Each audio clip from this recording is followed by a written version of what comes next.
Hi everyone, the Simple Dad here. In this video, I'll show you how to change the animation speed on your Redmi Note 14 Pro. So if you want to change the animation speed on your Redmi Note, then let me show you how to do this. So first you want to go ahead and pinch in, and then go ahead and tap on Settings. Next, you want to go ahead and tap on More. From here, you want to go ahead and find Animation Speed. Here you can go ahead and choose Relaxed, or you can make it a fast animation. So let's just go ahead and tap on Fast. And now when we flip from pages to pages, you can see that it's much faster.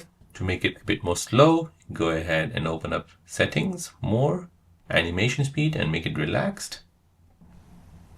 And now it's much slower. So that is how to change the animation speed on your Redmi Note 14 Pro. If you're new on the channel and you want to find out more about your iPhone, your Android phone, or any other social media apps, then don't forget to subscribe to this channel to become a part of the Simple Dad community. Hit the like button if you find this video useful.